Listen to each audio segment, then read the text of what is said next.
wabarakatuh.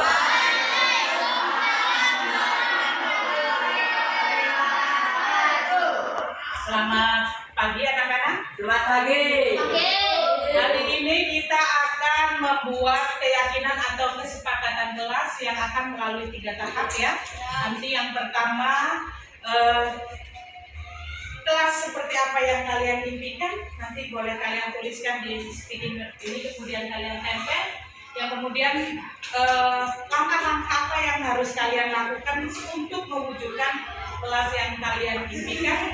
Kemudian nanti kita akan menyimpulkan dari pendapat kalian semua menjadi beberapa keyakinan atau kesepakatan kelas. Baik ya.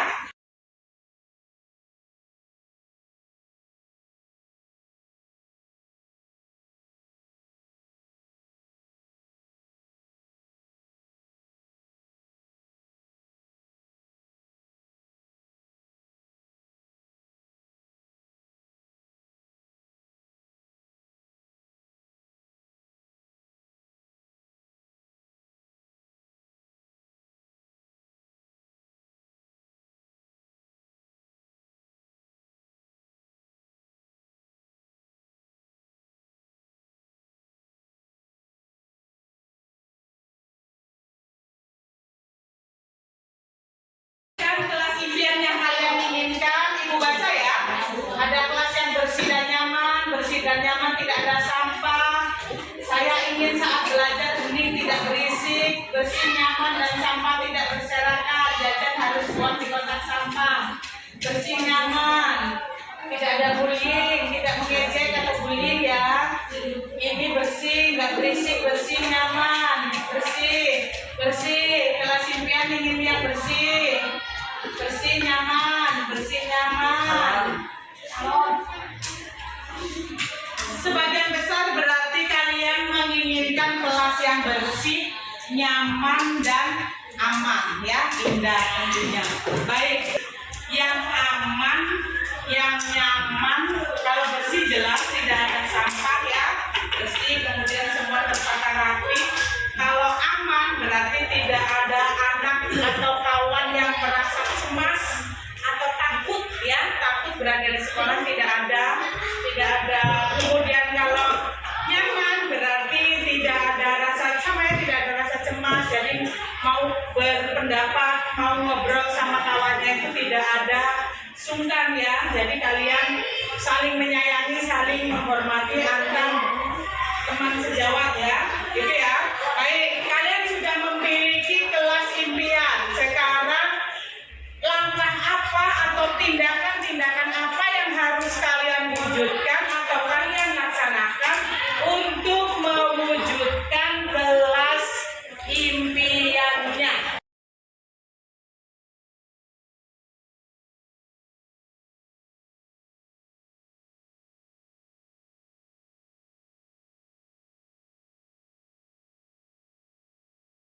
Di sini banyak sekali yang menulis membuang sampah pada tempatnya untuk menjaga kebersihan kelas. Kemudian ada juga yang inginnya dapat kawan yang baik, tidak nakal, berarti tidak ada bullying ya, atau saling menyayangi antara teman sesama. Kemudian tidak mengejek juga sama ya, berarti harus menyayangi, menghargai. Di sini juga ada harus saling menyayangi, tidak mengolok-olok teman, dan saling menghargai pendapat teman. Baik, dari sekian banyak pendapat yang sudah kalian tuliskan, sudah kalian tulis, kemudian sudah Ibu rangkum menjadi beberapa kesepakatan dari, karena ada yang mirip-mirip ya, jadi dikumpulkan sehingga jadi beberapa kesepakatan menjadi 6 kesepakatan kelas atau 6 keyakinan kelas. Nanti ini akan Ibu tempel. Proses selanjutnya kalian akan menyematkan sidik jari ya, atau jempol ya, jempol aja ya, jempol. Kemudian kalian tulis nama di bawah pada jempol tadi, itu sebagai bukti bahwa kalian sudah sepakat akan mewujudkan kelas impian sebagai bentuk penerapan atau melaksanakan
sehingga setiap saat bisa dibaca dan kalian selalu ingat dan akan menerapkannya dan mewujudkannya ya.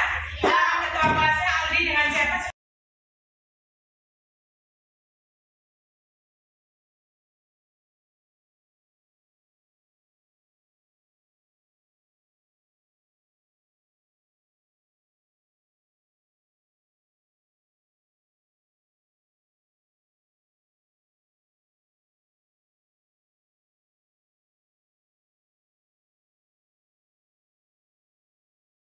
Assalamualaikum warahmatullahi wabarakatuh. Perkenalkan, nama saya Zaskia Rahma Aulia dari kelas 7A. Saya sangat suka ketika pembuatan keyakinan kelas.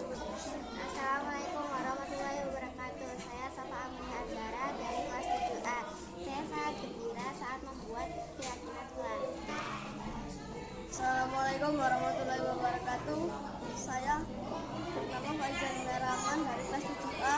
Saya sangat senang saat membuat keyakinan kelas.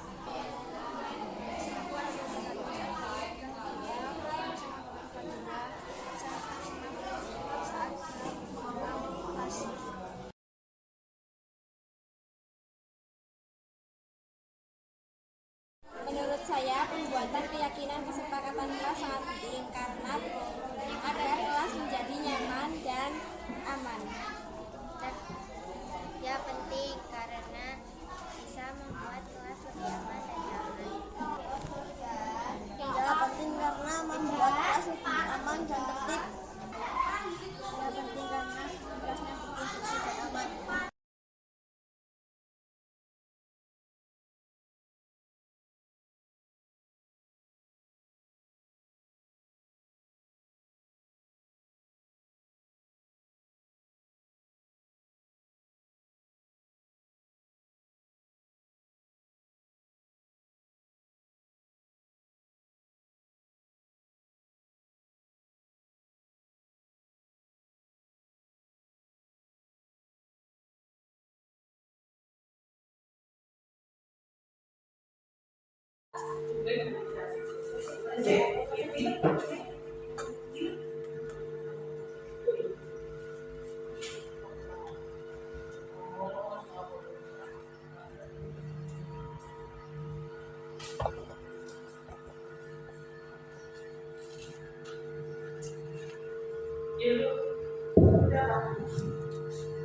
Assalamualaikum warahmatullahi wabarakatuh.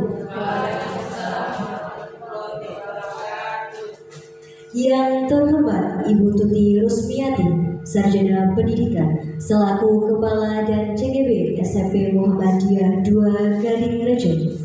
Yang saya hormati Ibu Bapak Dewan Guru SMP Muhammadiyah 2 Gadingrejo.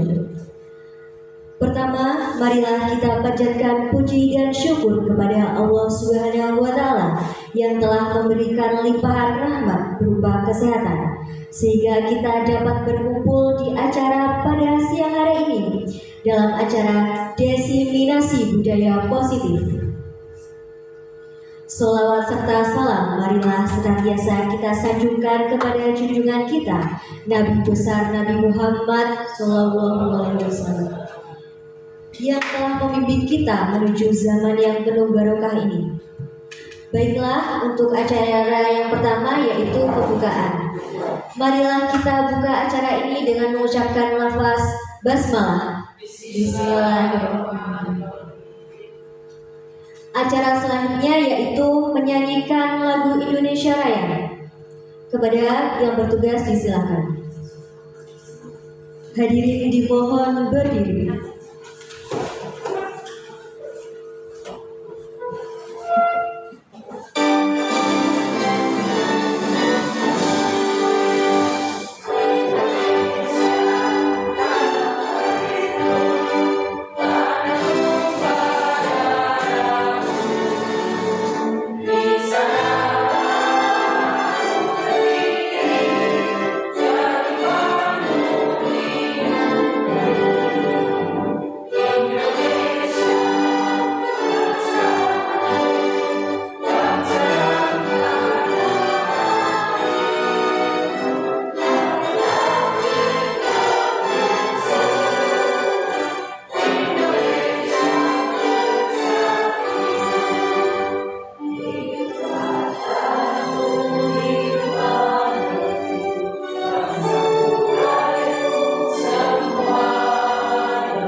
hadirin dimohon duduk kembali.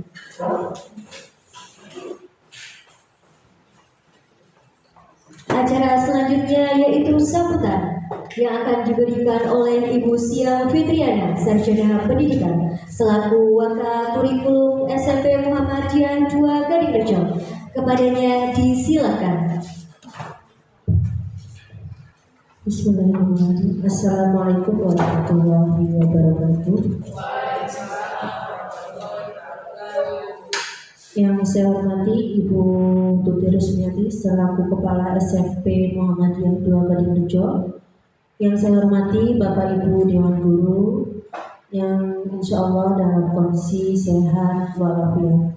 Puji syukur marilah kita panjatkan kehadirat Allah Subhanahu wa taala di mana telah memberikan nikmat serta hidayahnya kepada kita semua sehingga kita pada siang hari ini bisa mengikuti kegiatan diseminasi budaya positif CGP angkatan 11 oleh Ibu Tuti Rusmiati. Salawat serta salam marilah kita sanjungkan pada baginda kita Nabi Muhammad SAW yang kita nantikan syafaatnya di yaumil qiyamah. Bapak Ibu, hari ini adalah praktik baik diseminasi CGP angkatan 11. Dan alhamdulillah pada tahun ini 2024 salah satu guru kita yaitu Ibu Tuti Rusmiati sedang berproses CGP calon guru penggerak. Harapan saya, walaupun saya belum CGP tahun ini, mari kita bersama-sama Bapak Ibu, tidak ada ruginya, tidak ada kata terlambat untuk kita berproses menjadi guru yang peka atas perubahan-perubahan di negeri ini, yaitu kurikulum merdeka. Bapak Ibu, kemajuan sekolah kita itu ditentukan banyak sedikitnya itu dari proses pembelajaran, yaitu dimulai dari kita, pengajarnya. Gimana sekolah kita mau maju kalau pengajarnya nggak mau maju? CGP angkatan 11 ini sudah berjalan kurang lebih berapa bulan Bu? 2 bulan. Nanti berakhir di bulan Desember. Dan sesuai dengan pemberitaan yang beredar itu nanti akan ada angkatan 12. Harapan saya, mari Bapak Ibu ikut bersama-sama. Itu ada proses seleksi. Ikuti. Yang tidak ada laptop, kita ada Chromebook. Sama-sama belajar. Jangan takut nanti ada kesulitan dan lain-lain. Nanti bisa sharing kerjasama. Apalagi nanti setelah CGP angkatan 11 ini lulus kan lebih mudah, karena salah satu guru di Mudaga ada yang sudah lulusan CGP. Dan kalau sudah lulusan CGP itu untuk ibu bapak ibu yang belum bersertifikasi itu nanti ada VIP kalau ini tiket golden ticket. Ketika dipanggil ke PPG Dalja itu nanti tidak perlu mengikuti proses perkuliahan, cukup mengikuti uji pengetahuan dan uji kinerja UP dan UKIN. Itu istimewanya Bapak Ibu. Ayo kita bersama-sama berproses, tergerak dan bergerakkan ya Bu ya. Sama-sama mengikuti, apalagi saya juga selama mengikuti proses ini saya cukup senang mendukung Bu Tuti. Ayo Bu, semangat, sama-sama kita belajar. Senanglah melihat salah satu guru bisa mengikuti program yang memang pemerintah sudah gadang-gadangkan jauh hari, dari angkatan 1 sampai angkatan 11 ini. Ada satu lagi angkatan 12. Untuk Ibu Tuti Rusmiati semangat sampai nanti di proses akhir. Kami sebagai Bapak Ibu guru yang keluarga besar hanya bisa mendukung dan mendoakan semoga selalu diberikan kesehatan. Yang pertama kesehatan, kemudian kelancaran dalam berproses nanti sampai di akhir. Sekiranya itu saja yang dapat saya sampaikan, kurang lebih saya mohon maaf. Saya wabillahi taufiq wal hidayah. Wassalamualaikum warahmatullahi wabarakatuh.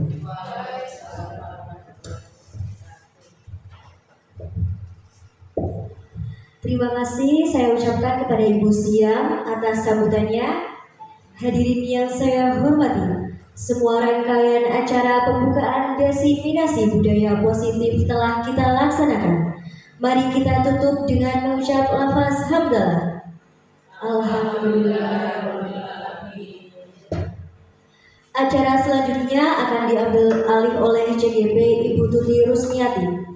Saya selaku pembawa acara. Saya akhiri. Wassalamualaikum warahmatullahi wabarakatuh. Bismillahirrahmanirrahim. Assalamualaikum warahmatullahi wabarakatuh.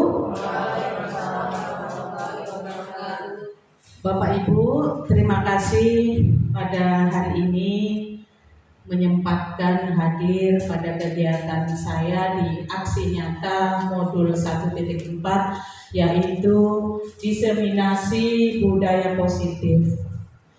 Pada hari ini saya akan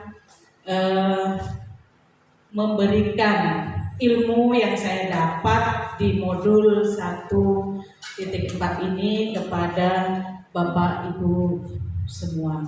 Mudah-mudahan nanti apa yang saya sampaikan bisa diserap dan bisa diterapkan di sekolah kita yang tercinta. Baik, untuk yang pertama, kebetulan di sini Bapak Parjiono SPD sebagai pengajar praktik, kemudian Ibu Asti Triasi Esos MPDI sebagai fasilitator, kemudian saya sendiri sebagai CGP calon guru penggerak angkatan 11. Baik, Bapak Ibu, Ki Hajar Dewantara mengibaratkan pendidikan yang ada di sekolah sebagai pertanian ya. Kita guru ini dianggap sebagai petani, di mana kita harus menumbuhkan tanaman atau bibit-bibit yang ada agar tumbuh menjadi tanaman yang subur dan bermanfaat bagi semesta. Tentunya kita sebagai petani, kemudian murid kita sebagai bibitnya. Kita harus bisa membawa anak-anak kita menjadi anak-anak yang berkarakter tentunya. Bapak Ibu, mungkin selama ini yang kita tahu bahwa anak itu ibarat kertas kosong. Kita sebagai guru mempunyai kesempatan luas untuk menulis apa saja yang ada, yang kita mau, apa saja yang kita kehendaki. Tetapi tidak ternyata Bapak Ibu, bahwa murid adalah kertas atau lembar kertas yang sudah berisi tulisan. Hanya saja tulisan itu masih sama. Hanya saja tulisan itu belum jelas. Peran kitalah guru yang ada di sekolah untuk menebalkan karakter, untuk menebalkan hal-hal baik yang ada pada siswa supaya lebih tebal, supaya lebih kuat, sehingga karakter-karakter yang jelek, karakter-karakter yang jahat nanti akan memudar. Gitu.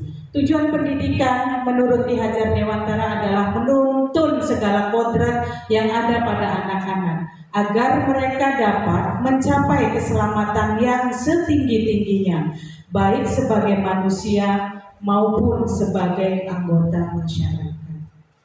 Kalau kita sebagai pendidik sudah membekali anak-anak dengan karakter, akhlak mulia yang baik, kemudian ilmu pengetahuan yang sesuai dengan kodrat alam, yang sesuai dengan kodrat zamannya, insya Allah anak-anak akan mampu menempatkan dirinya masing-masing dimanapun mereka berada, mampu bersaing di zamannya.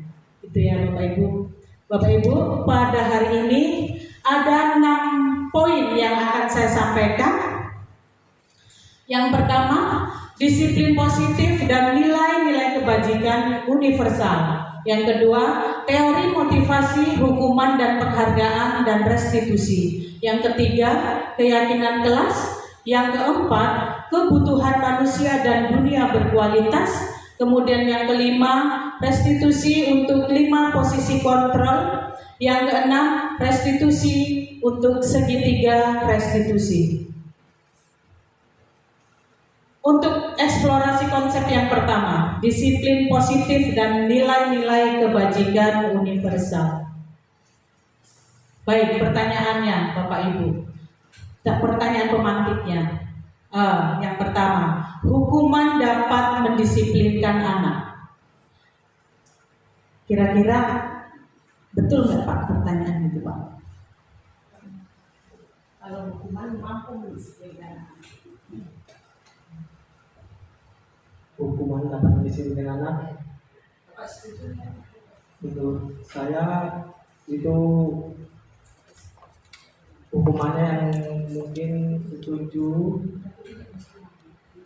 yang hukumannya itu mendidik dulu. Kemudian pemberian hukuman dengan hal-hal positif, misalnya dengan membersihkan halaman sekolah dapat mendisiplinkan anak. Kemudian yang ketiga, memberi penghargaan dapat mendisiplinkan anak. Baik, nanti kita akan tahu jawabannya setelah kita melihat. Oke, sekarang silakan Bapak Ibu maju ke depan berpasang-pasangan. Kita akan mempraktekkan kegiatan kepalan tangan ini. Monggo Pak, di tengah, ambil di tengah, boleh. Atau kalau mau berhadapan, boleh. Bu Ratna boleh dengan Ibu Afisa duduk berdekatan. Pak Adi tahu Pak, sini Pak, sebentar Pak.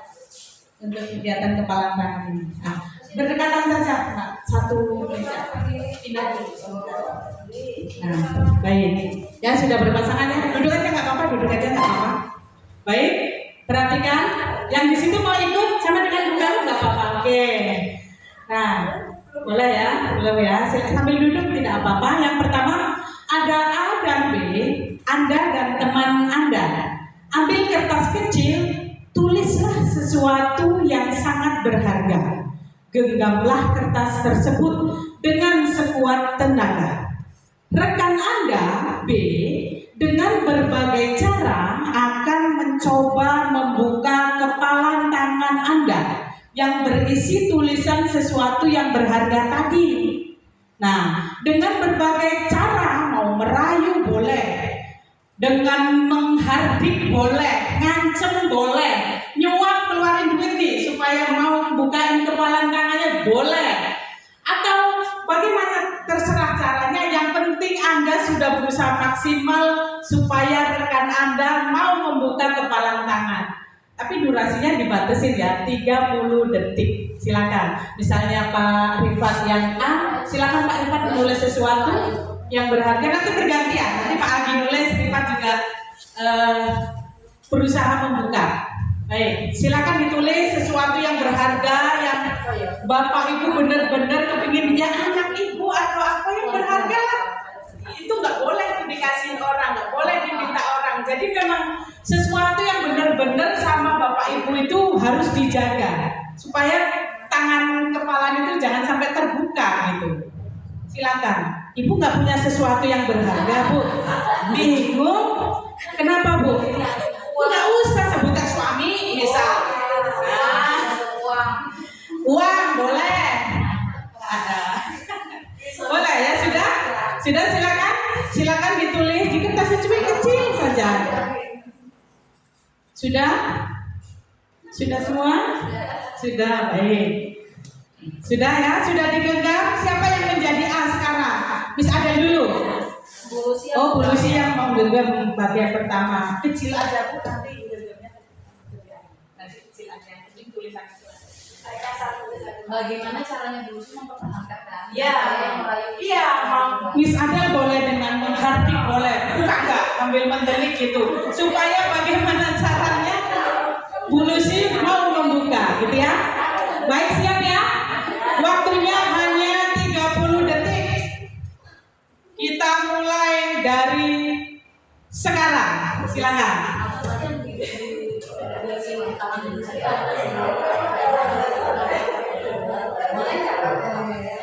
Bukanya ini pada sedikit saja. Sedikit aja.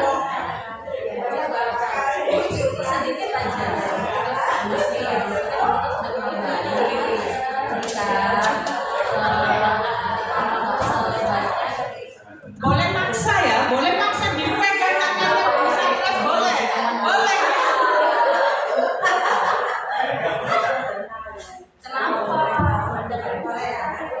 Baik, waktunya habis. Baik. Sekarang gantian. Silakan yang tadi berusaha merayu sekarang punya barang berharga. Silakan berganti peran untuk dilihat ya nggak apa-apa itu sudah. Sekarang gantian yang berharga yang tadi berperan sebagai perayu sekarang sebagai penggenggam. Ya silakan. Yuk, sudah? Belum?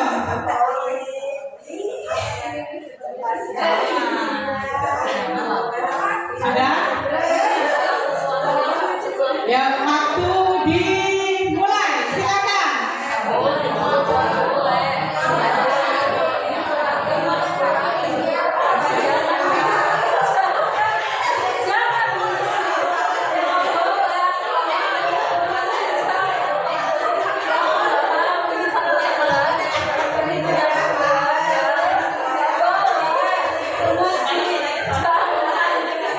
Baik, cukup. Oke. Pertanyaannya, apa yang terjadi? Ada yang tangannya dibuka? Tidak. Tulis tangannya? Tidak dibuka. Apa yang Ibu lakukan? Mempertahankan. Itu tadi merayu. Hati.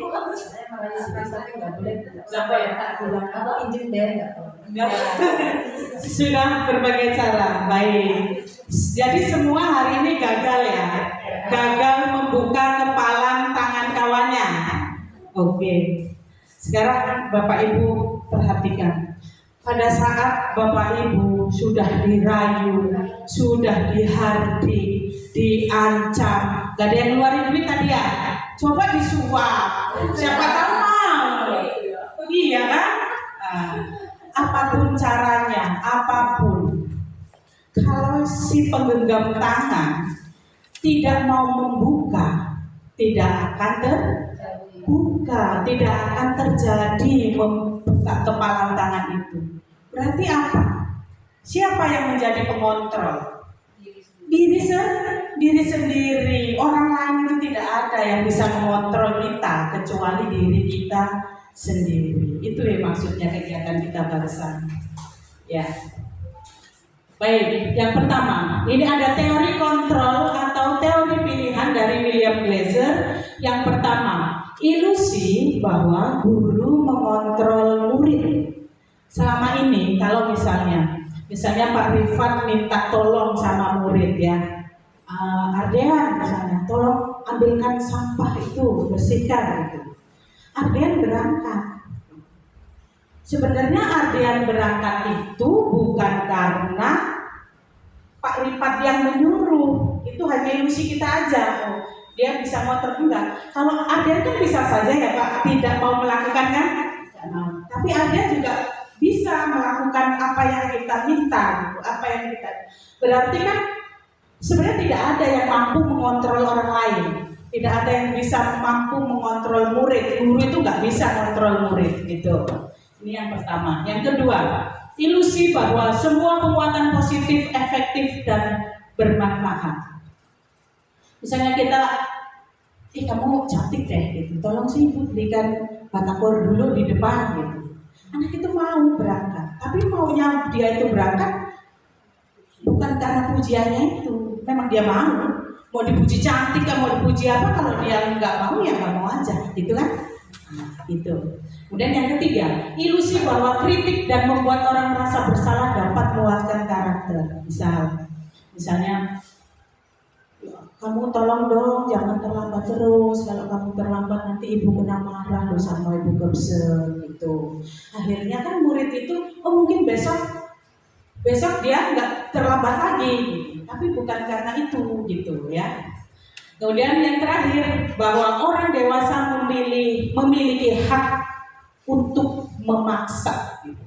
Pada akhirnya kita bisa tuh kan, misalnya nggak mau dengan berbagai cara, dengan menghukum, menghardik, kita bisa kadang-kadang meminta anak itu melakukan sesuatu gitu. Baik, ini nanti bisa kita baca bareng-bareng ya. Kalau stimulus respon, realitasnya atau kebutuhan kita itu sama, tapi kalau teori kontrol mengatakan bahwa kebutuhan kita itu berbeda. Yang kemudian semua orang melihat hal yang sama. Kalau di teori kontrol, semua orang memiliki gambaran yang berbeda. Kemudian perilaku buruk dilihat sebagai sesuatu kesalahan, semua perilaku memiliki tujuan dan seterusnya. Nah, baik, sekarang apakah makna disiplin? Bapak Ibu, kalau mendengar kata disiplin, apa yang terbesit di pikiran Bapak Ibu? Disiplin biasanya paham aturan. Disiplin itu taat dan patuh.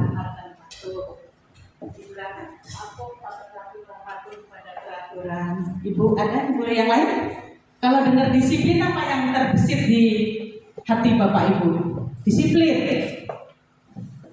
Melakukan sesuai dengan aturan dan apa. Baik. Semua pasti kita akan berpikir namanya disiplin.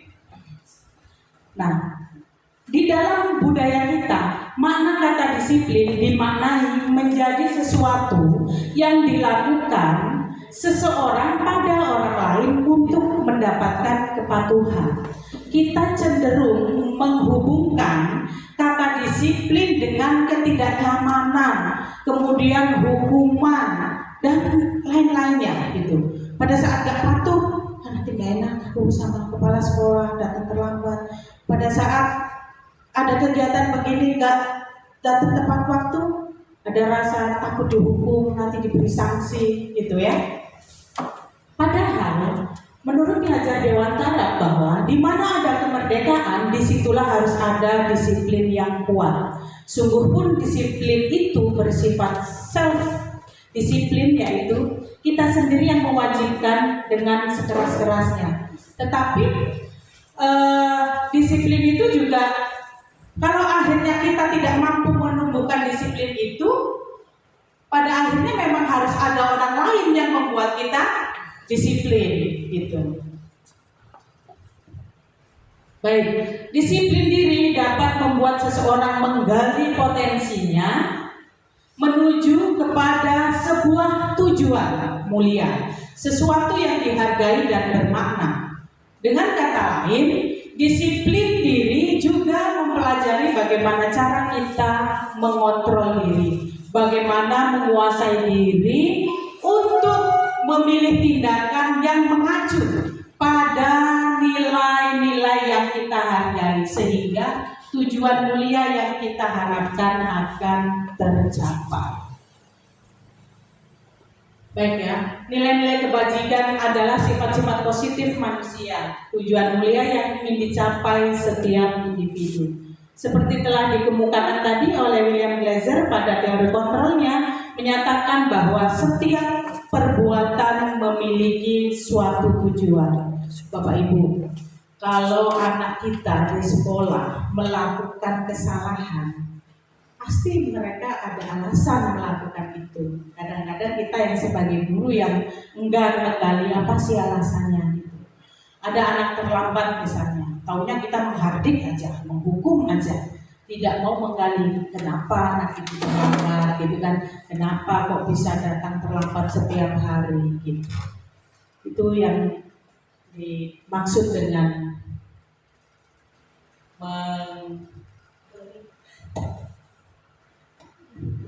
selanjutnya boleh. Baik. Pada akhirnya nilai-nilai kebajikan yang ingin dicapai di Indonesia pada kurikulum merdeka ini adalah profil pelajar Pancasila. Pernah dengar lagunya ya? Pelajar Pancasila beriman dan bertakwa, sabar, berakhlak mulia, Kebinekaan global, Iya. bernalar, oleh kreatif dan bernalar kritis. Susunannya enggak pas ya. Baik. Jadi ini ada 6 ya, ada 6 yang memang ingin dicapai pada kurikulum Merdeka ini, yaitu nilai-nilai kebajikan ya. Banyak sekali sebenarnya nilai-nilai kebajikan, tapi yang ingin dituju adalah profil pelajar Pancasila. Ada 6, beriman bertakwa kepada Tuhan Yang Maha Esa dan berakhlak mulia. Yang kedua, mandiri, bernalar kritis, berkebinekaan global, bergotong royong, dan kreatif. Baik, yang berikutnya adalah teori motivasi, hukuman, dan penghargaan atau restitusi. Baik Bapak Ibu. Nah, ada 3 motivasi perilaku manusia. Jadi ada alasan orang itu kenapa melakukan itu. Yang pertama, mungkin ini yang tingkatan paling rendah ya. Ini tingkatan paling rendah. Jadi untuk menghindari ketidaknyamanan, untuk menghindari hukuman. Kalau saya nggak melakukan itu, apa sih yang akan terjadi gitu. Jadi dia nanti bakal nggak nyaman, bakal dapat hukuman. Ini memang paling rendah ini ya tingkatannya. Kemudian yang kedua, untuk mendapat penghargaan atau imbalan dari orang lain. Nah, jadi ini melakukan sesuatu karena ada tujuan, modus kalau zaman sekarang ya, modal, nggak ikhlas ya, nggak tulus ya, gitu. Jadi apa sih yang akan saya dapatkan jika saya melakukannya? Saya mau rajin lah supaya di alam sama ibu kopsek, gitu bisa. Saya mau rajin lah supaya nanti diangkat jadi bendahara komite misalnya. Bisa juga seperti itu. Kemudian yang ketiga, inilah yang paling baik yang harus kita tumbuhkan di diri kita, bahwa motivasi perilaku manusia itu ya untuk menjadi pribadi yang lebih baik, menghargai diri sendiri dengan keyakinan yang kita percaya masing-masing gitu. Jadi mau jadi seperti orang apa sih saya ini ke depannya kalau saya melakukan itu gitu. Jadi kembali ke diri kita masing-masing. Tidak ada ini motivasi intrinsik ya, dari dalam gitu. Kalau yang 2 tadi itu kan dari luar ya. Kalau yang pertama kan kita takut tuh yang pertama. Oh, rajinlah nanti kena marah Bu Kopsek kalau terlambat, dimarah Bu Tuti nanti kalau terlambat. Itu kan dari luar. Ada motivasi dari luar. Kemudian yang kedua juga sama, dapat imbalan juga dari luar. Yang terakhir inilah yang dari dalam, intrinsik. Jadi kita memang harus mampu menumbuhkan itu pada diri kita. Baik, kemudian hukuman dan penghargaan. Bapak Ibu, ada hukuman, konsekuensi, kemudian juga ada restitusi. Kalau nanti Bapak Ibu, pasti kalau hukuman kadang-kadang kita itu selesai. Nah, nih kalau hukuman kan tidak terencana ya. Ada anak terlambat misalnya.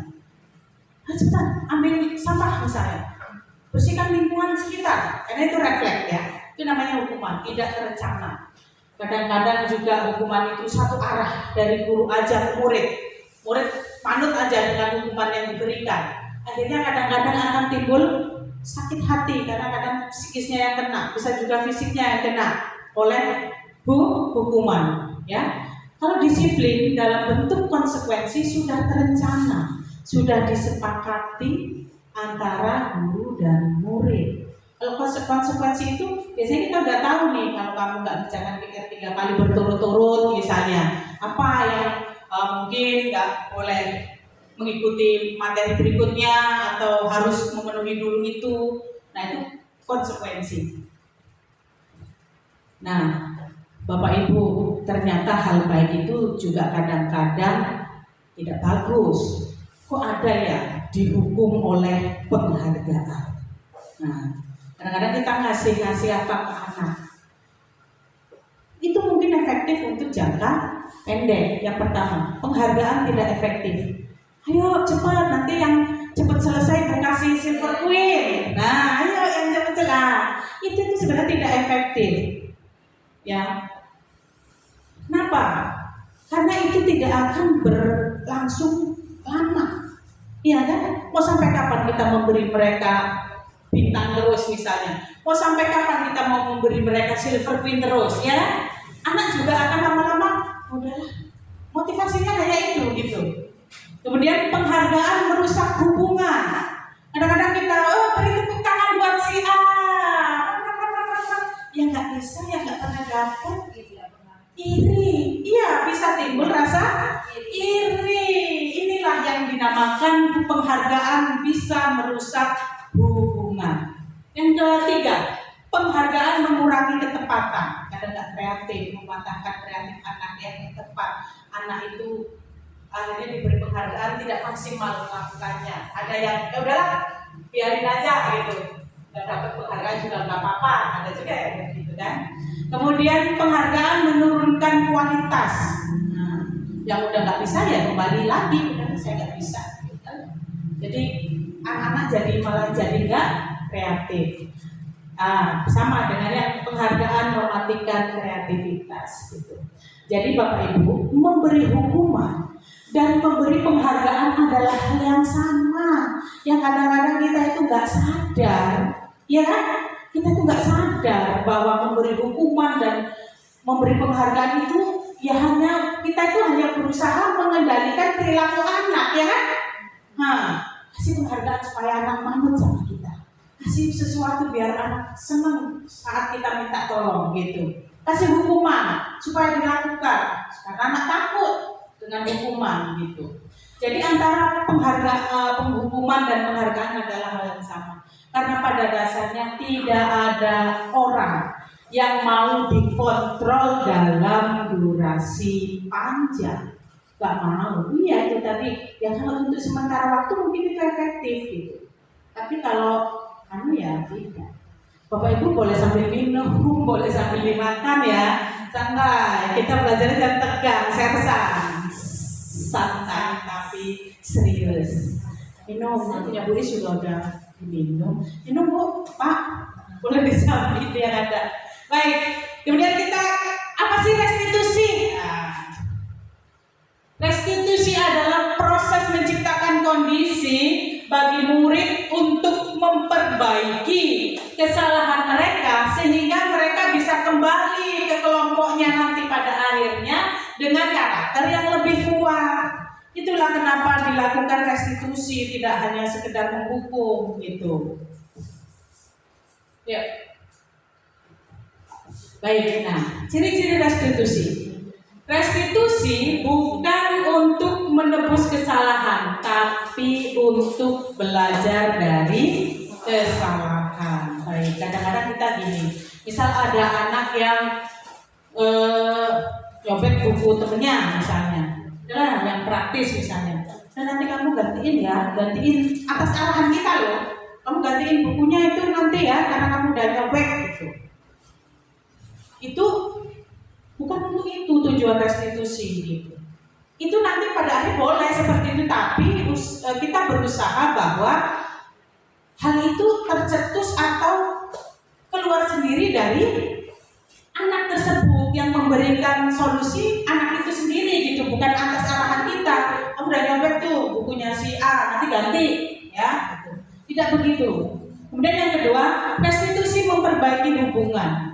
Jadi nanti anak-anak yang sedang berseteru atau ada permasalahan dengan kita atau dengan siapa akan mendekatkan, tidak ada dendam. Tidak ada dendam ya. Jadi memperbaiki hubungannya akan tetap baik. Yang ketiga, restitusi tawaran, bukan paksaan gitu. Kalau yang tadi kita contohkan itu maksa ya. Nanti kamu itu ya ganti bukunya si A ya, karena udah nyobek ya. Nanti kalau dalam restitusi itu bisa, kamu kan nggak tahu tuh, kamu nyobek tadi, kira-kira apa yang kamu lakukan untuk atas perbuatan kamu tadi sama si A gitu misalnya. Nanti kan anak itu akan berpikir, anak itu akan berpikir sendiri gitu.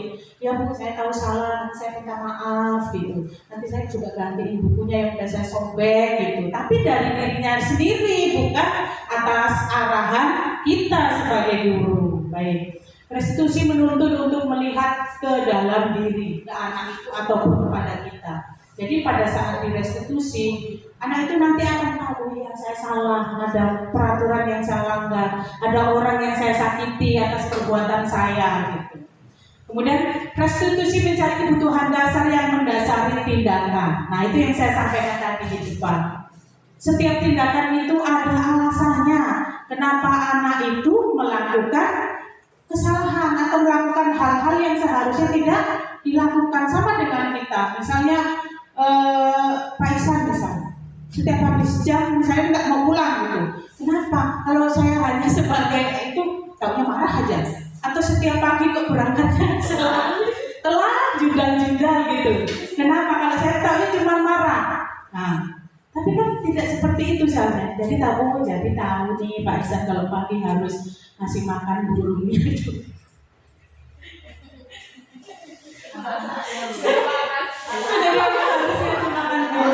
Nah, tapi Pak Isan masih belum bagus manage waktu sehingga sampai sini masih judul. Itu contoh aja ya bahwa setiap tindakan bahwa pasti ada alasannya gitu. Yang berikutnya restitusi diri adalah cara yang paling baik. Nah itu tadi yang saya sampaikan.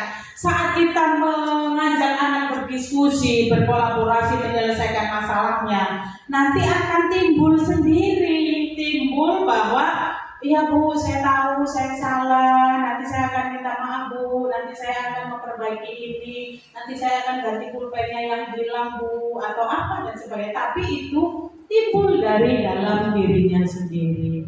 Nah, fokus pada karakter bukan tindakan. Yang berikutnya, restitusi menguatkan.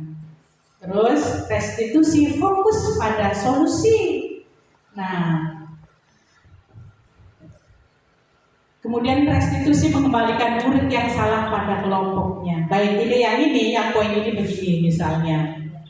Misalnya, Mario senangnya jalan-jalan aja kalau ada pelajaran ya. Akhirnya kita, Mario udah kamu, daripada kamu jalan-jalan, udah kamu keluar aja jalan-jalan di lapangan sana. Gitu ya. Atau misalnya ada anak yang gak hobi mendengarkan kita bercerita, terus dia kan gelisah tuh ya. Gabut kalau anak bilang tadi, gabut misalnya.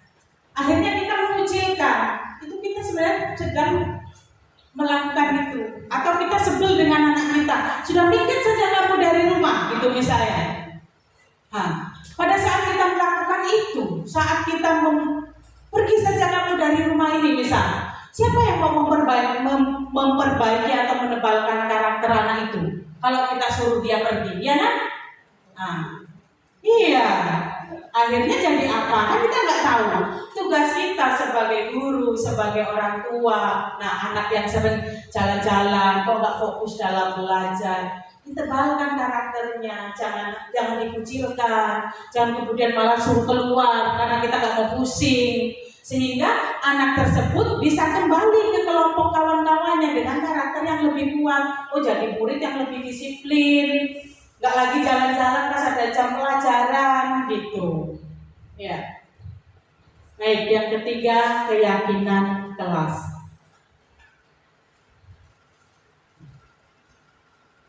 Mengapa keyakinan kelas? Mengapa kok nggak peraturan kelas saja?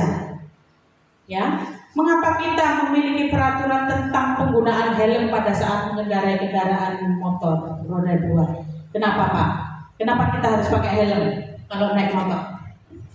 Agar selamat di perjalanan. Selamat di perjalanan, iya. Kemudian, kenapa kita memiliki peraturan tentang penggunaan masker dan mencuci tangan setiap saat pada saat pandemi COVID? Kenapa, Miss? Kira-kira? Supaya tidak tertular cepat, terpapar COVID. Baik. Kan itu tidak hanya sekedar peraturan ya. Ada yang kita yakini, ya kan? Kalau kita pakai helm, berarti kita selamat kalau ada apa-apa, ya kan? Oh, mungkin kalau pakai motor siang-siang panas-panas, nggak panas kan, dan melindungi kepala kita dari terik matahari, juga bisa seperti itu. Bukan hanya sekedar ya mentaati peraturan lah gitu. Ada yang kita yakini, ada yang kita yakini bahwa kalau kita pakai masker, cuci tangan, tidak akan terpapar virus COVID gitu. Ya. Nah, untuk motivasi intrinsik kembali ke mengapa keyakinan kelas. Jadi kembali ke nilai-nilai keyakinan yang lebih menggerakkan hati seseorang dibandingkan mengikuti serangkaian peraturan yang ada. Itu yang saya jelaskan tadi ya. Kenapa sih kok pakai helm? Ya supaya selamat lah, kalau amit-amit kita terjadi kecelakaan, kepala terlindungi oleh helm. Intinya seperti itu. Ada yang kita yakini. Baik. Nah, pada dulu kita tahunya peraturan ya, sebelum ada keyakinan kelas, peraturan kelas. Kemudian sekarang berubah menjadi setelah ada peraturan disepakati oleh seluruh warga kelas sehingga berubah menjadi keyakinan kelas. Kalau keyakinan kelas ini dia itu menggunakan kalimat-kalimat positif. Kalau dulu kan tidak membuang sampah pada tempatnya, ya kan? Nah, tidak boleh berisik di kelas. Mungkin seperti itu. Kalau keyakinan kelas, membuang sampah pada tempatnya, menjaga kebersihan, ya kan, saling menyayangi antar warga kelas gitu. Kemudian kalau kita sudah meyakini itu, sudah memiliki keyakinan kelas, sudah memiliki keyakinan sekolah, akan tercipta lingkungan yang positif. Orang datang ke kelas sudah tidak takut lagi. Orang datang ke kelas, ke sekolah sudah tidak cemas lagi. Mau berpendapat tidak takut gitu. Kemudian kalau sudah terbentuk suasana atau lingkungan yang positif, akan menjadi budaya positif, akan menjadi pembiasaan, ya. Gitu. Nah, ini keyakinan kelas, pembentukan atau pembuatan keyakinan kelas yang sudah saya lakukan di kelas 7A. Silakan Bapak Ibu lihat.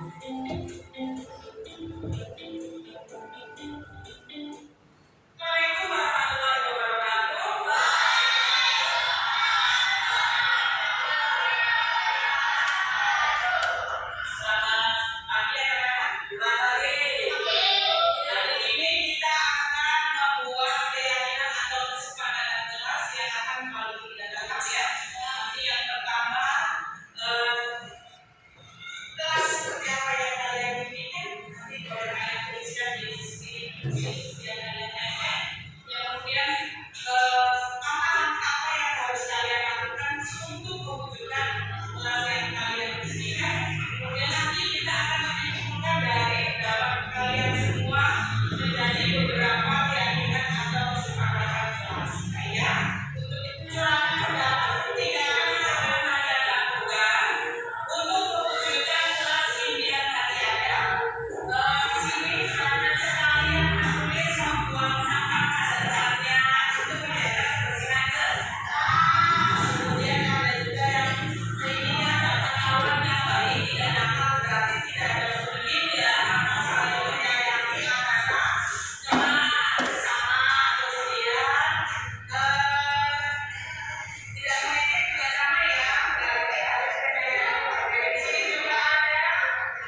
Baik, itu cara kita melakukan atau membuat keyakinan kelas. Wali kelas nanti bisa menerapkannya, mencoba. Jadi langkahnya kita minta ke anak, kita tanya ke anak, kelas seperti apa sih yang kalian impikan? Kalau nanti Bu Siam dan saya mungkin nanyanya, sekolah seperti apa sih Bu yang kalian impikan gitu.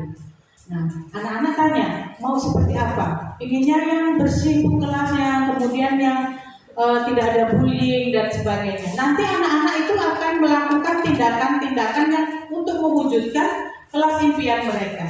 Baik, yang keempat, kebutuhan dasar manusia. Nah, ada 5 kebutuhan dasar manusia ya. Yang pertama, kebutuhan untuk bertahan hidup. Ada kasih sayang dan rasa diterima, ada kebebasan, ada kesenangan, ada penguasaan. Itu 5 dasar kebutuhan yang dimiliki manusia. Nah, pertanyaan pemantiknya, perhatikan Bapak Ibu. Bu Galuh, guru wali kelas 7A di SMP Muhammadiyah 2 Gadingrejo, sedang bingung menghadapi ulah salah satu siswanya, Aldi. Beberapa anak di kelas 7A telah mendatanginya dan melaporkan bahwa bekal mereka diminta dan dimakan oleh Aldi dengan paksa.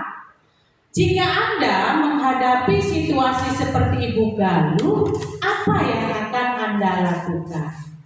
Nah, nanti setelah ini akan saya tayangkan video percakapan antara Ibu Galuh dan Aldi. Nanti silakan Bapak Ibu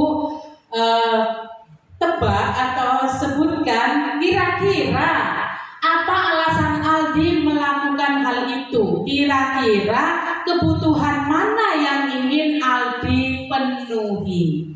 Baik, video yang pertama.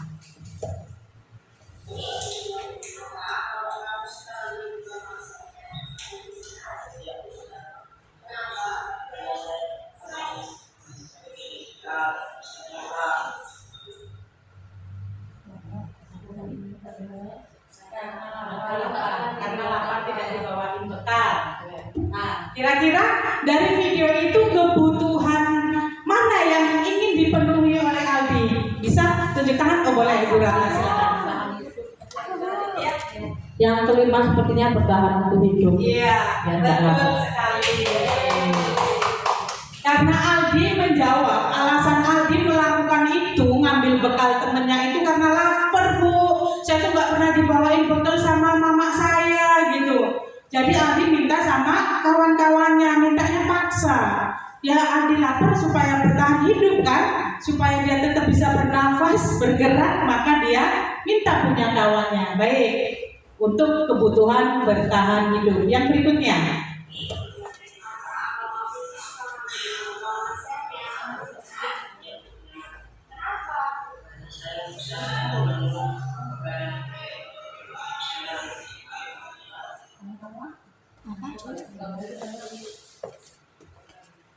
Ulang ya, kita ulang.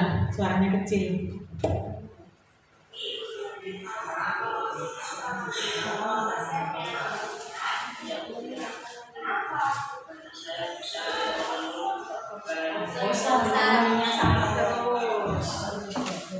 Oke, kata Aldi bosen dengan menu yang dibawain ibunya. Itu aja, telur ceplok terus. Nah, kira-kira kebutuhan mana yang mau dipenuhi oleh Aldi? Oh boleh, yang depan, 5 kebutuhan Bu ya. Baik, ada itu kebutuhan bertahan hidup, penguasaan, kebebasan, kesenangan, dan kasih sayang dan merasa diterima. Kalau tadi bosen dengan menu yang itu saja. Silakan Miss. Kalau menurut saya kebebasan memilih menu ya. Ya betul ya. Jadi karena bosen dia kepingin banyak menu, jadi kepingin bebas dia memilih menu nggak itu saja gitu boleh. Yang berikutnya.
itu. Baik. Selanjutnya habis. Baik. Tadi yang kalau misalnya alasan Aldi, kenapa kamu ngambil bekal kawan-kawan? Saya itu merasa hebat, Bu. Kalau ngambil bekal kawan-kawan, mereka kan jadi takut terus memberikan apa yang saya inginkan. Kira-kira kalau begitu alasannya kebutuhan mana? Penguasaan. Oke, baik Bapak Ibu. Dari kegiatan itu pemahamannya Bapak Ibu paham ya? Paham kan bahwa setiap tindakan itu akan ada alasan, akan ada tujuannya. Dari tayangan itu saja untuk satu persoalan Bapak Ibu sudah paham ya. Baik, jadi kita lanjut ke yang posisi kontrol kita sebagai guru. Baik, Bapak Ibu, kita sebagai guru itu ada 5 posisi kontrol ya. Yang pertama, penghukum. Yang kedua, pembuat merasa bersalah. Yang ketiga, teman. Yang keempat, pemantau. Yang kelima, manajer. Baik, saya belum akan memberikan penjelasan. Lanjut saja dulu. Terlalu kecil. Baik, yang pertama, Bapak Ibu, kira-kira kalau yang begini ini siapa yang mengatakan yang pertama? Saya bacakan ya. Saya kecewa sekali dengan kamu.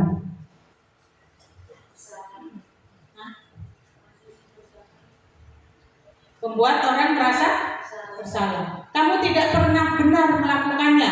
Harus bentak. Penghukum. Ayolah lakukan demi Bapak Ibu. Ayolah Bu, lakukan demi saya. Teman. Apakah kamu mau mendapatkan stiker bintang hari ini? Ayo. Apa? Pemantau. Ya. Bagaimana kamu bisa menyelesaikan masalah ini? Baik, manajer ya. Baik. Lanjut. Bermain peran. Silakan Bapak Ibu, ada 5 karena kita 5 posisi kontrol. 1, 2, 3, 4, 5. Boleh nanti Ulfa dengan Bu Galuh ya.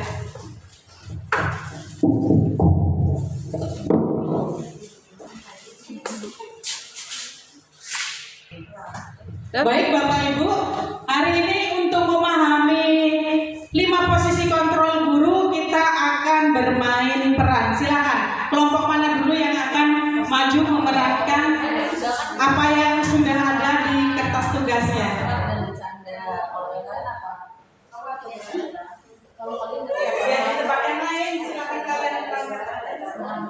Ayo, kelompok mana yang mau maju dulu?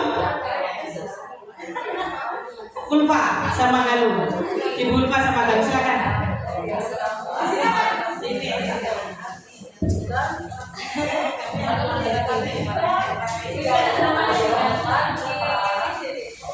Boleh diganti nama.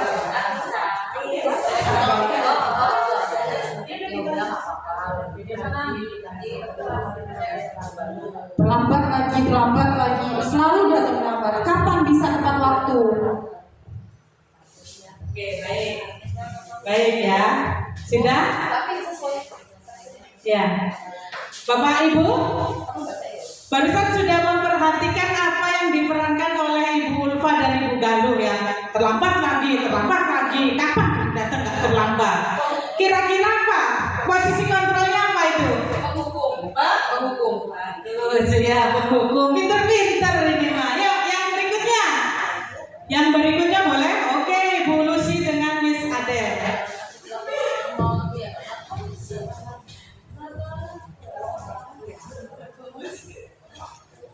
Adi, ayolah, bagaimana sih kamu? Kemarin kamu sudah janji ke ibu untuk tidak datang terlambat lagi. Ya udah, nggak apa-apa. Duduk dulu sana, nanti ibu bantu. Oke, kasih tepuk tangan sih kita. Pinter acting semua ini. Nah, baik. Adi, gimana sih kamu? Kemarin kan udah janji nggak datang telat lagi. Udah nggak apa-apa sana, nanti ibu bantu. Kira-kira posisi kontrolnya yang apa ini? Itu teman. Oke, apa sih? Posisi kontrolnya teman sebagai teman. Ya. Enak ini kalau kasih materi di orang-orang cerdas itu gampang, cepat selesai.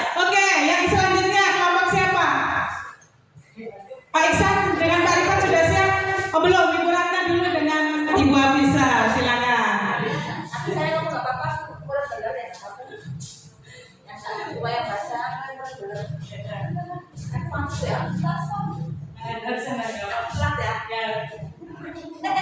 Adi, kamu ini bagaimana ya? Adi, kamu ini bagaimana ya? Kamu sudah berjanji dengan ibu tidak akan terlambat lagi. Kamu kenapa senang sekali mengecewakan ibu? Ibu benar-benar kecewa sekali sama kamu. Iya, bagus. Kasih tepuk tangan. Nah, Adi, kamu ini gimana sih? Katanya udah nggak telat lagi. Kamu kok mengecewakan ibu toh? Gimana? Posisinya apa itu kira-kira? Pembuat merasa bersalah. Bapak Ibu sering melakukan itu di kelas? Iya. Kadang kita gitu ya, karena sebenarnya mungkin tujuannya kita tidak ingin membuat mereka, cuma bagaimana sih caranya supaya mereka bisa sadar gitu ya. Tapi ternyata posisi kita itu belum tepat. Baik, kelompok Ibu Isrofa, silakan.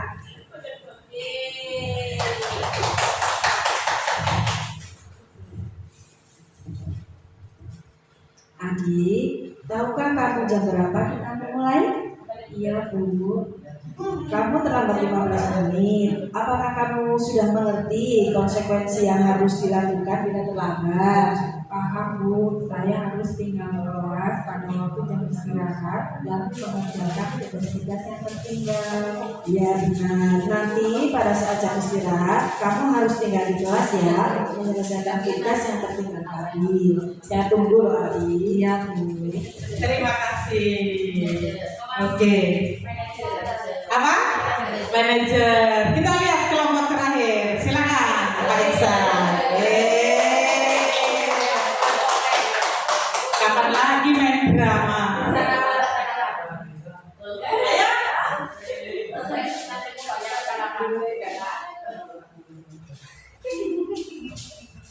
Iya, Pak Iksan.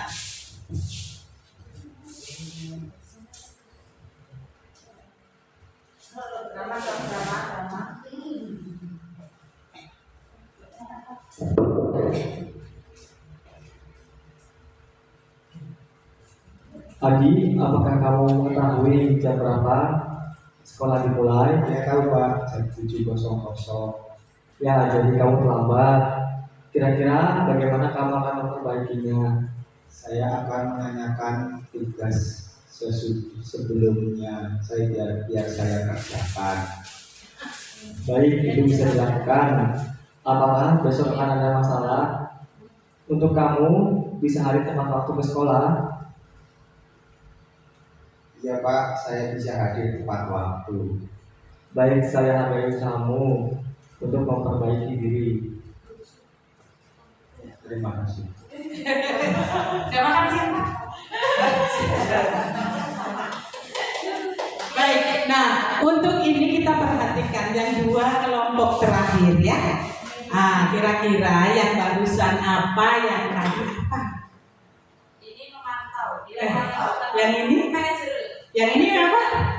Baik, itu bisa dilakukan. Apakah besok akan ada masalah untuk kamu agar bisa, maksudnya apakah ada solusi ya untuk kamu agar bisa hadir tepat waktu ke sekolah? Oh ada masalah? Tidak Pak, saya bisa hadir tepat waktu.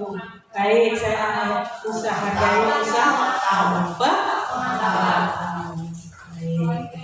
Enak ya? Kalau itu apa yang tadi? Ini apa? Yang ini? Baik ya, enak kalau memberi materi atau memberi pengibasan orang-orang yang cerdas. Oke, jadi dari kegiatan tadi Bapak Ibu paham kan? Ya, untuk bahwa di mana 5 posisi kontrol kita sebagai penghukum kah? Sebagai pembuat merasa bersalah? Atau sebagai penghukum?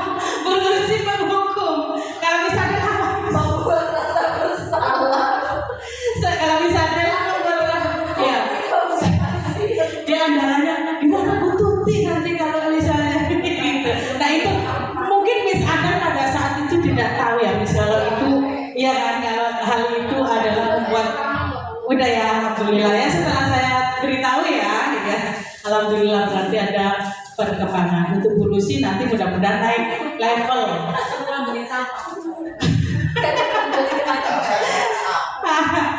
Pak Iksan kalau suruh push up itu bukan menghukum Pak, karena memang Pak Iksan itu guru olahraga. Kadang untuk push up, untuk lari keliling lapangan itu kegiatan memang bisa dilakukan untuk pemanasan. Anggap aja itu pemanasan gitu. Oke ya, yang enak. Oke, kita naik ke segitiga restitusi. Oh, lihat untuk hukum dan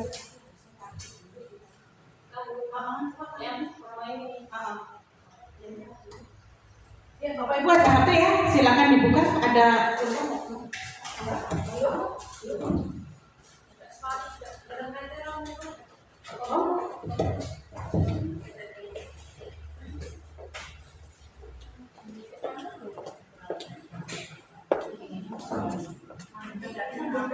silakan Bapak Ibu yang tidak ada kuota bisa catering ke kawannya biar kita sama-sama bermain. Tahunnya Bu.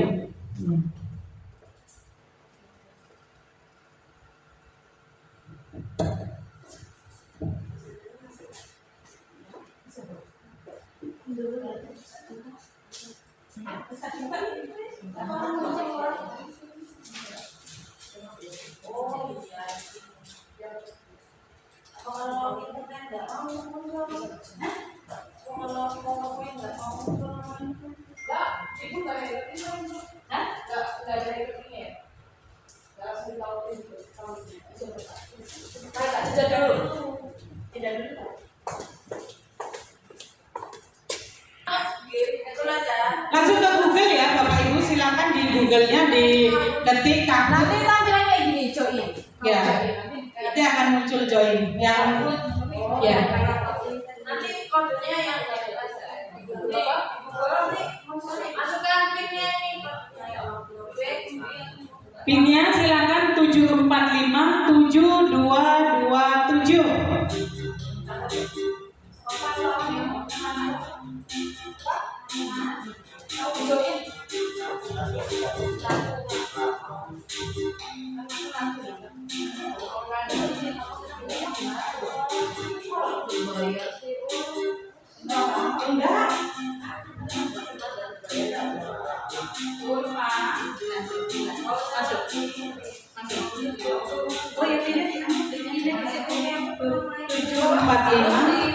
Tujuh empat lima 7227 masuk.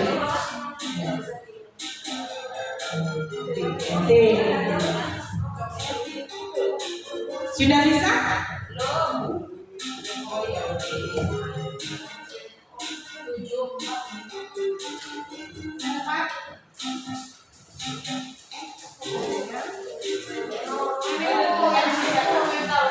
Oh, kirain 14.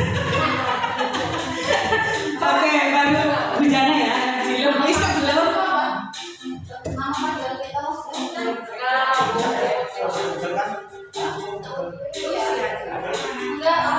Oke, 3 orang. Guru, silakan.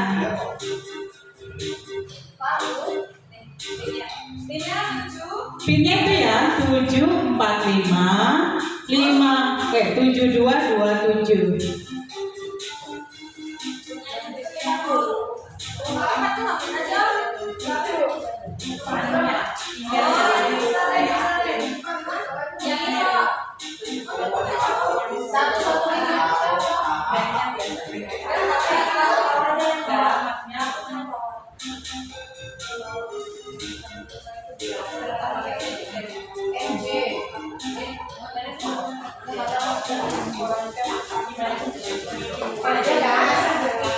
Oke, 1, 2, 3, 4, 5, 6, 7, 8, 9 pemain.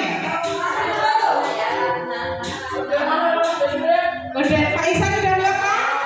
Belum? Gak ada kuotanya kalian Pak?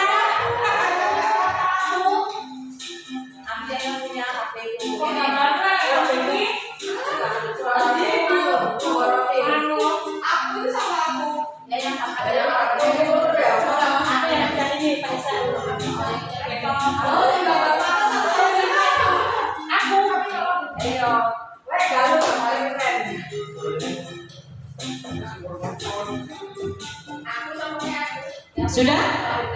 Sudah semua? Isan belum 745 7227.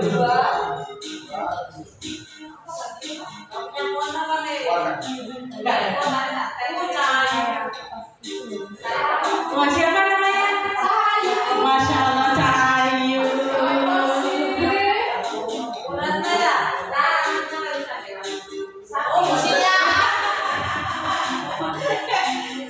Sudah Pak Isan berapa? Nggak apa-apa, nggak bisa, nggak apa-apa. Sudah ya? Oh ya, Pak Isan masuk. Kasih tepuk tangan buat Pak Isan ya. Ya, mulai, Julia. 1, 2, 3. Siap-siap. Siap-siapnya. Sinyalnya. 7, 6. Mencatat 100 kali.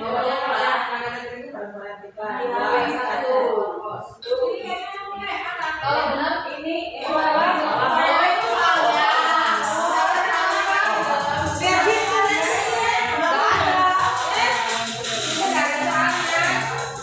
mencatat 100 kali di dalam buku kalimat saya tidak akan terlambat lagi karena terlambat bersekolah adalah hukuman. Yang benar 1 orang. Oke, cepat ya. Memang hanya 20 second. Jadi gini Bapak Ibu. Soalnya yang karena ini hanya true or false, jadi jawaban yang saya tulis itu hukuman atau bukan. Kalau memang itu bukan hukuman ya berarti Bapak Ibu kliknya yang false, gitu ya. Maksud ya? Oke, pertanyaan kedua. Oh, aduh aku posisi pertama. Yang lain sama semua.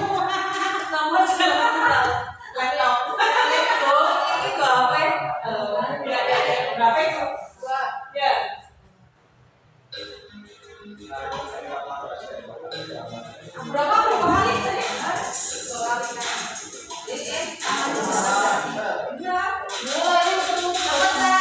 Jawabannya ini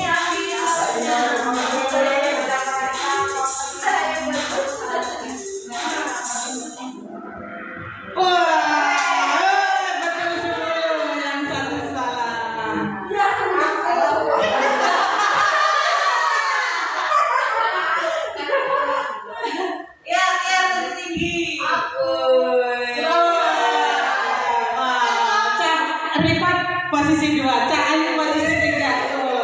Mak jelas posisi 4. Baik, kecepatan juga menentukan ya. Iya, jangan kelamaan. Ya, pertanyaan berikutnya.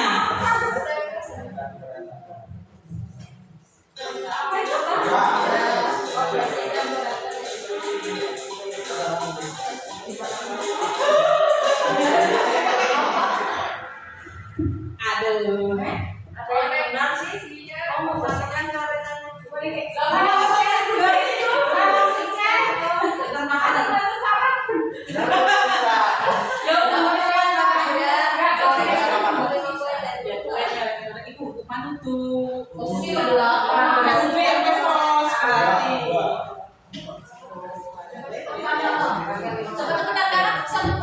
Berikutnya.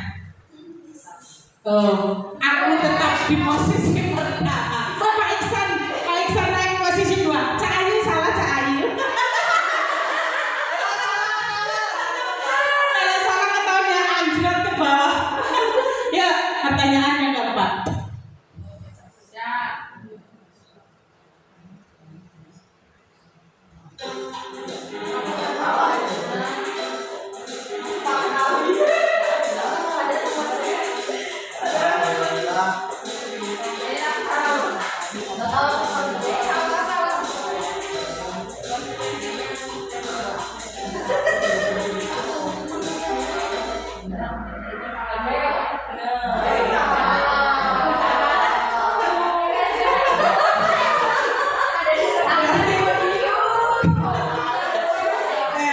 Berarti untuk materi hukuman dan konsekuensi kita ulang lagi durasinya diperpanjang. Ya, soal berikutnya. Wow, Ibu Ulfa naik ke peringkat 2. Oh, ada semangat.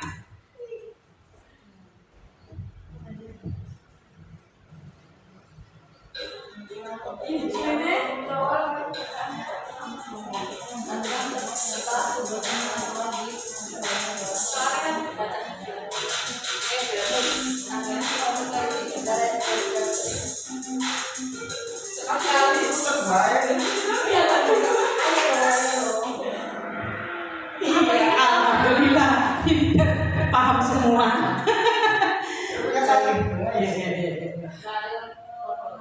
Kita lihat. Oh, masya Allah, aku nggak tergeser loh. Ibu Ulfa tetap di posisi 2, Ibu Galuh ada di posisi 3, Kak Iksan posisi 4, Ibu Ratuna posisi 5. Luar biasa. MJ kemana MJ? Tapi ada lambat juga. Baik, salah juga. Berjemur di lapangan basket pukul 12 siang karena mengobrol dengan teman.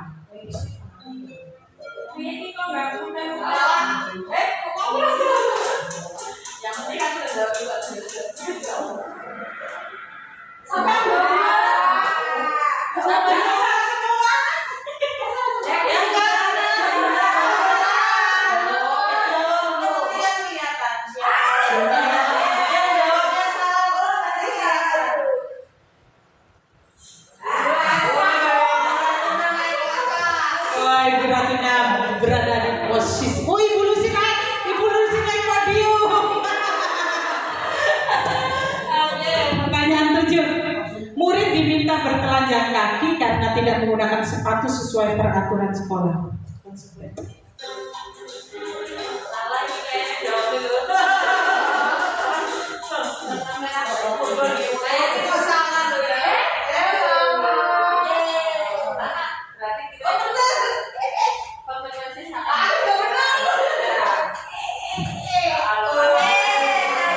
Oh, Cak Ayu naik lagi, Cak Ayu.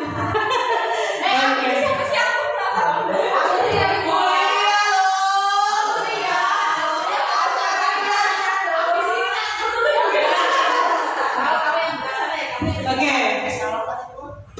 Berdiri di depan kelas sambil mengangkat kaki satu karena tidak bisa menjawab pertanyaan.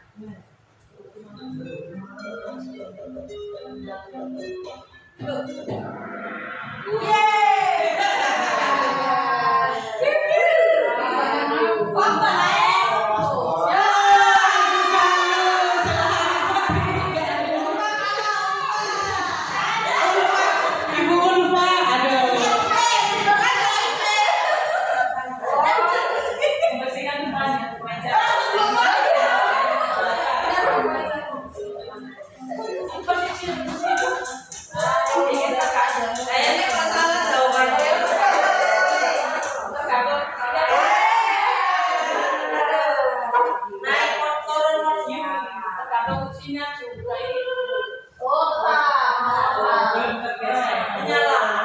Masih menyala, oke. Kehilangan 10 menit jam istirahat untuk mengerjakan tugas karena terlambat datang dan tertinggal pelajaran itu hukuman. Benar bersama. Nanti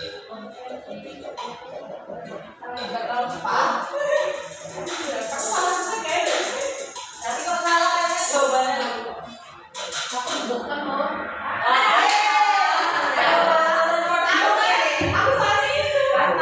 Oke, yang naik podium. Cak Ayu di posisi 3. Oh, aku di posisi 2. Ibu Galuh posisi 1. Nah, silakan maju ke depan, kasih hadiah. Oke, selamat ya, semua baik. Bapak Ibu, ini kabut kuisnya itu bisa free ya, bisa gratis, bisa digunakan untuk kita pada saat dengan anak boleh untuk bikin pertanyaan. Hanya saja saya ini baru perdana juga bikin ini, jadi belum bisa menata. Lucu ya rasanya. Oke, baik ya. Untuk poin yang terakhir. Poin yang terakhir, segitiga restitusi. Bapak Ibu, segitiga restitusi ini digunakan pada saat kita berinteraksi dengan anak. Jadi kita akan melalui 3 tahap pada segitiga restitusi. Yang pertama adalah menstabilkan identitas, yang kedua memvalidasi tindakan yang salah, kemudian yang terakhir adalah menanyakan keyakinan. Bapak Ibu, jadi untuk menstabilkan identitas, jadi ada banyak pilihan kalimat, bisa dengan kalimat kita sendiri. Ini ada contohnya. Berbuat salah itu manusiawi, wajar. Kalau salah itu wajar, manusiawi gitu ya. Jadi ada juga tidak ada manusia yang sempurna. Bisa saja semua orang itu juga bisa melakukan kesalahan itu gitu. Itu menstabilkan identitas. Jadi kita membuat suasana dulu supaya positif. Anak itu tidak takut, tidak cemas, sehingga bisa menceritakan kejadian yang sesungguhnya dengan jujur. Jadi kita memang harus menstabilkan identitasnya terlebih dahulu. Baik, yang berikutnya. Yang berikutnya adalah validasi tindakan yang salah. Kamu bisa saja kan melakukan yang lebih dari itu, tapi kamu kan nggak melakukannya gitu. Kemudian apa yang penting buat kamu? Kamu kok misalnya itu, maukah kamu belajar dari cara lain untuk mendapatkan yang kamu butuhkan tanpa menyakiti orang lain atau tanpa memukul gitu. Banyak hal, banyak kalimat yang kita bisa untuk memvalidasi tindakan yang salah gitu. Jadi kita tidak menyalahkan anak itu, ngapain kamu mukul? Kenapa kok kamu bisa mukul? Harusnya nggak gitu. Tidak seperti itu ya. Yang berikutnya, menanyakan keyakinan. Nah, kira-kira apa keyakinan yang sudah kamu langgar? Kira-kira apa keyakinan yang belum kamu lakukan dengan maksimal? Kamu ingin jadi anak seperti apa sih dengan kejadian ini? Apa yang kamu rasakan ketika kamu melakukan itu? Kemudian kamu mau jadi orang seperti apa setelah ini gitu ya? Baik. Nah, ini saya sudah menerapkan melakukan praktik segitiga restitusi pada kasus Restu dan Stephen Fajar ya, Fajar sama siapa itu lupa. Yang kita tayangkan satu aja Bu, yang berikutnya Bu, biar enggak terlalu lama. Yang ini ya, boleh didengarkan.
Suara tahunya lebih ke mulut ya.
Nah, baik Bapak Ibu, saya juga diminta untuk membuat itu ya, praktek segitiga restitusi. Belum begitu sempurna kan, saya juga masih belajar, tapi setidaknya 3 tahapan sudah saya lalui, dari menstabilkan identitas, kemudian memvalidasi tindakan yang salah, dan yang menanyakan keyakinan. Paling tidak poin itu memang harus dilalui sehingga interaksi kita dengan murid disebut dengan segitiga restitusi. Di situ mungkin dari video tadi terlihat bahwa si Fajar ini gamblang menceritakan ya, jadi dia tidak akan bohong lagi gitu, nggak takut cerita kejadian sebenarnya kalau kita sudah menstabilkan identitasnya, sudah membangun suasana positif, jadi nggak takut nih. Nah, kalau kita nanyanya sambil melotot, mendelik, nanti dia pasti, nanti kalau aku cerita jujur tambah dimarah, tambah diseneni gitu kan ya. Jadi pentingnya kita menstabilkan identitas, kemudian di situ sampaikan tidak mau mencari siapa yang salah di sini gitu, cuma kita mau mencari solusi dari permasalahan yang ada. Baik, langsung slide 54 Bu ya. Oh, 4 kali Bapak Ibu. Baik Bapak Ibu, untuk slide 53 refleksi dan 4 balik, saya nanti minta Bapak Ibu salah satu silakan berefleksi dan memberi umpan balik pada kegiatan saya pada hari ini. Silakan Bapak Ibu, siapa yang mau mewakili supaya tidak menulis di pikiran. Dari pertanyaan itu, perasaan apa yang dirasakan selama mengikuti sesi ini? Boleh? Siapa yang mau? Bu Ratna mungkin?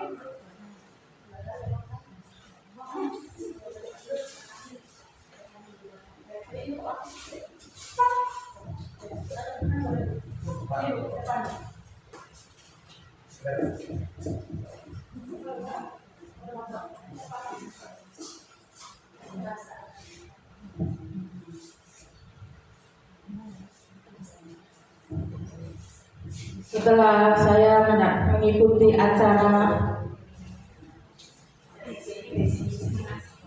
setelah saya mendapatkan paparan destinasi positif dari Ibu Tuti, saya merasa bahwa banyak sekali kekeliruan yang saya lakukan. Misalkan apalagi dalam menghadapi kesalahan-kesalahan siswa.